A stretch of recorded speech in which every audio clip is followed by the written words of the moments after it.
বেরোচ্ছি বেরোচ্ছি, একটু আগে বেরোবো বলে ভেবেছিলাম। দেখি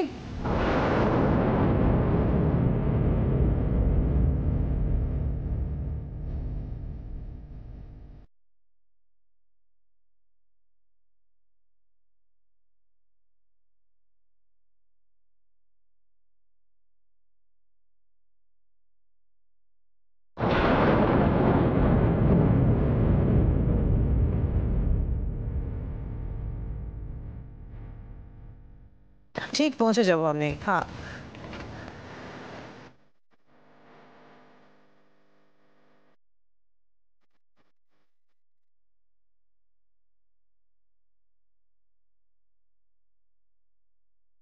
ওদিকের খবরটা কি?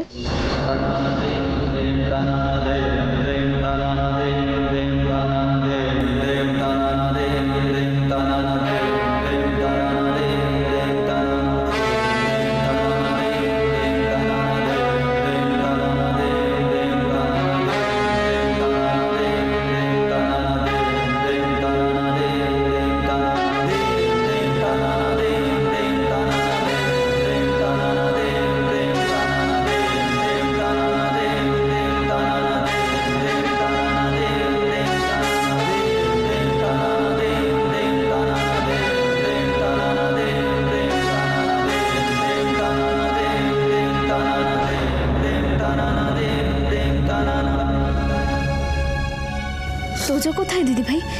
ওকে তো আর বলিনি যে তুই বাড়ি ছেড়ে চলে যাচ্ছিস।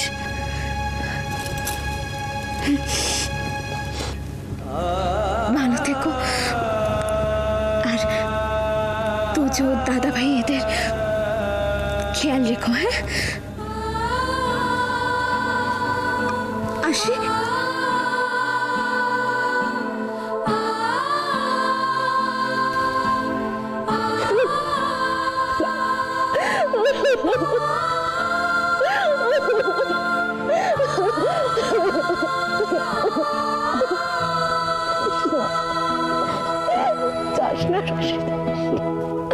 দিদিভাই দিদিভাই মা ওয়েট করছে।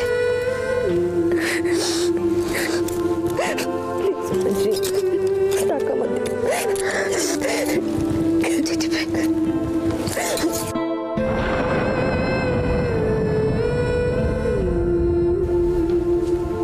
দাদা ভাই দাদা ভাই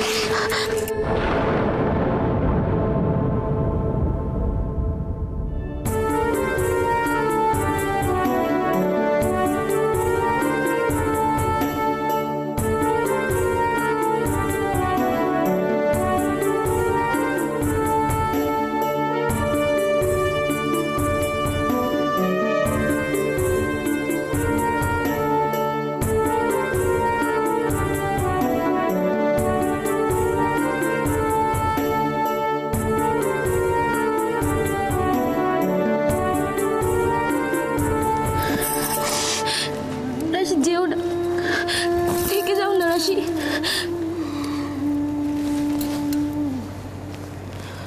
ভালো থেকো।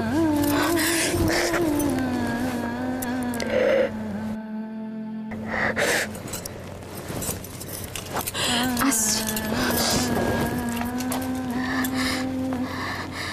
পিসিমণি পিসিমণি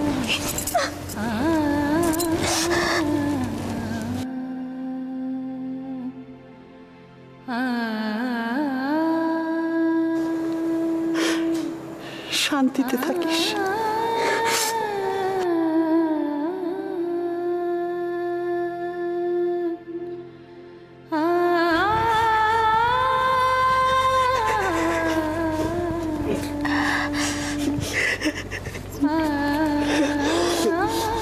তোমরা ভালো থেকো। কেমন?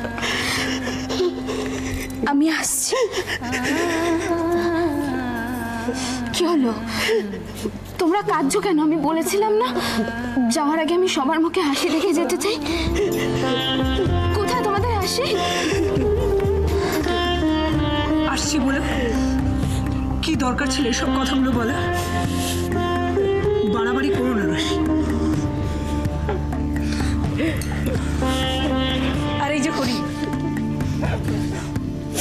বয়স তো কম হলো না, এরকম বাচ্চাদের মতো ফ্যাঁচ ফ্যাঁচ করে কাঁদার কি আছে? ঠিক আছে, তুমি চোখ কান খুলে রেখো।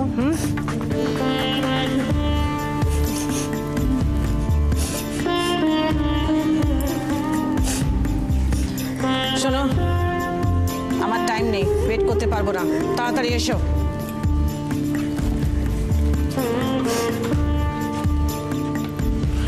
রাশি, তোমাকে একটা কথা বারবার বলতে হয় কেন? চলে এসো তাড়াতাড়ি।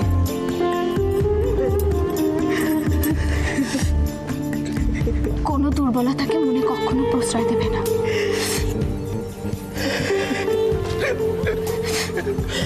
একটা কথা মনে রাখবে, কিচ্ছু বদলায়নি, যা ছিল তাই আছে।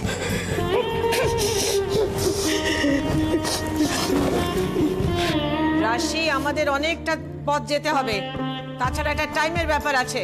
তাড়াতাড়ি এসো, আমি গাড়িতে ওয়েট করছি। আসছি আমি।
রাশি, রাশি, রাশি, রাশি।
বাড়ি ছেড়ে চলে যাওয়ার সময় আপনাকে একটাই কথা বলতে চাই, যদি না বুঝে আমি কোনো ভুল করে থাকি, আপনাকে কষ্ট দিয়ে থাকি, আমাকে ক্ষমা করে দেবেন।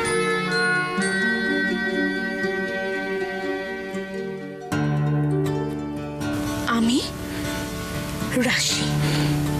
কি? আমি রাশি?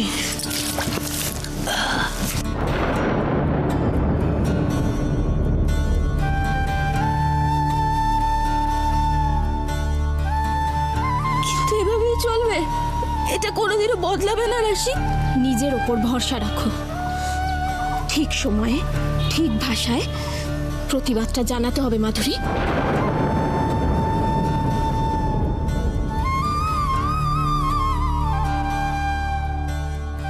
তুমি তো জানো যে আমি উজ্জ্বলকে কতটা ভালোবাসি, কতটা ভালোবাসি। তাহলে এসব কেন? কেন ঠাকুর এসব কেন?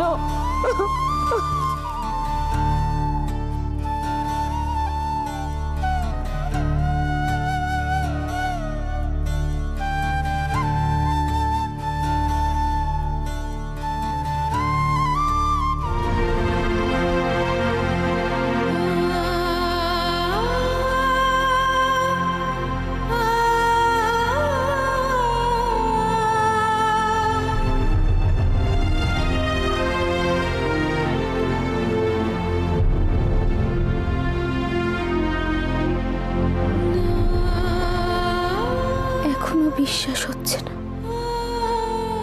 সবকিছু এভাবে শেষ হয়ে গেল। এত ঠুনকো সম্পর্কের ঝড়।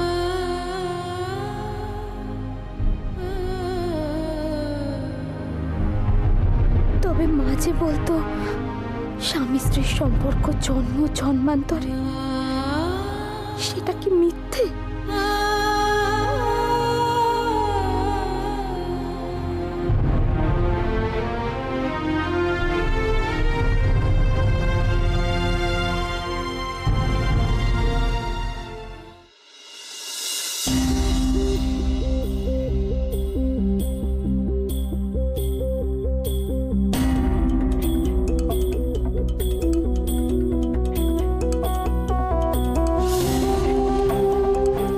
ভেবেছিলাম শেষ পর্যন্ত যাবে না,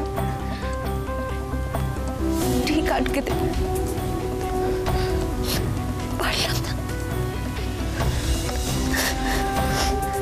জানি না আর জীবনে কোনোদিন ওর সাথে দেখা হবে কিনা।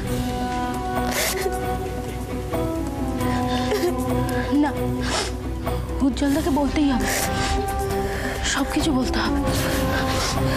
মাধুরী, না, এখন উজির কাছে যেও না প্লিজ।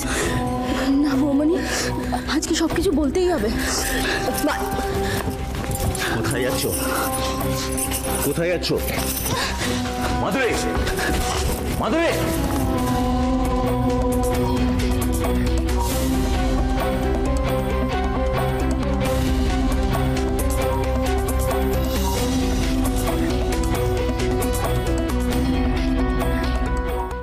রাশি চলে যাবে এটা তো আমি জানতাম, তাও কেন কেন কিছুতেই আমি মেনে নিতে পারছি না। কেন এত কষ্ট হচ্ছে, কেন এত কষ্ট হচ্ছে?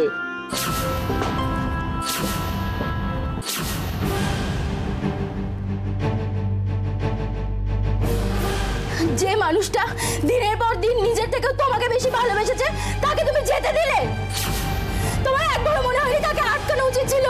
তার অভিমানটাই তোমার কাছে সব থেকে বড় হলো। কিন্তু এটা ভেবে দেখলে না দিনের পর দিন ও কিভাবে তোমার জন্য কষ্ট পেয়েছে? প্লিজ চুপ করো মাধুরী। চুপ করে তো থাকলাম, কিন্তু কোনো লাভ হলো না। মনের কথা বোঝার মতো কোনো ক্ষমতা তোমাদের নেই, আর তাই রাশির জীবনটা নষ্ট করে দিয়েছো তুমি। মাধুরী!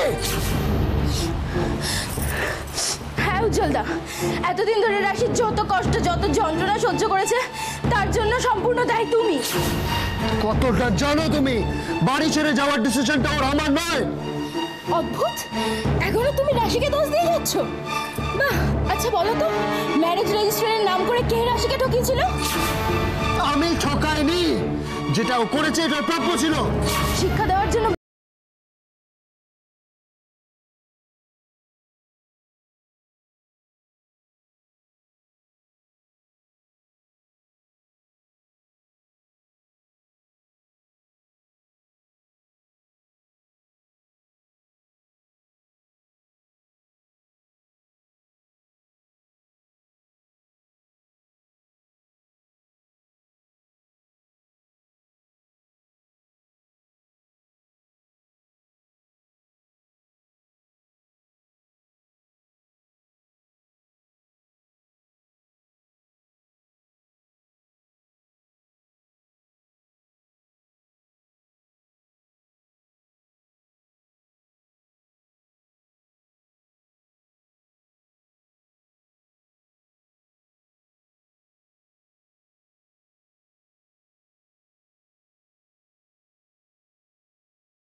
সবকিছু সয়ে গেছে শুধু তোমার ভালোবাসা পাওয়ার জন্য। তুমি তো জানো না দিনের পর দিন মামিমা কিভাবে রাশিকে অসম্মান করেছে। কি বলছো কি তুমি? হ্যাঁ ঠিকই বলছি। তোমার ইউকে যাওয়ার দিন রাতে কি ঘটনা ঘটেছিল তুমি জানো?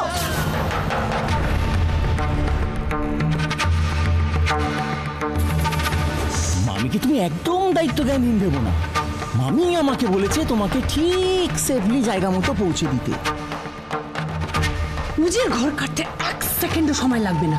আর যদি বাই চান্স উজি তোমার ব্যাপারে জানতে চায় তাহলে বলবো যে রাতের অন্ধকারে রাশি দেবের সঙ্গে চুপি চুপি পালিয়ে গেছে। পলাশ!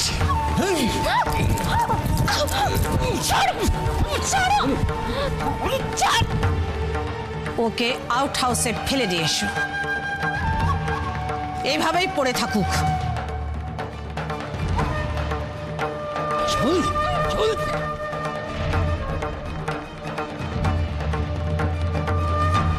আমি আরো অনেক কিছু দেখেছি মামিমা অশ্মিকে কিভাবে। তুমি হয়তো আমাকে বলবে দেবের কিছু হয়ে গেলে আমি নিজেকে শেষ করে ফেলবো। কি লাভ, তুমি যতক্ষণ কিছু করবে দেব উইল বি ওভার। মম তুমি ওকে ছেড়ে দাও প্লিজ মম, তুমি ওর কোনো ক্ষতি করো না মম, ওর কোনো ক্ষতি করো না। তোমার হ্যাঁ বা না বলার উপরে দেবের বাচ্চার মরা ডিপেন্ড করছে।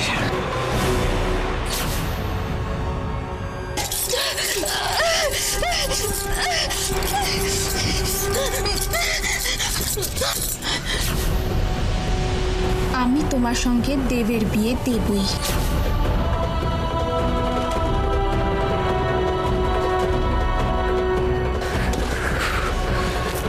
রাশির প্রতি অন্যায়টা আমি মুখ বুজে মেনে নিতে পারিনি, কিন্তু শুধু রাশির কথা ভেবে এতদিন পর্যন্ত মুখ বন্ধ করেছিল।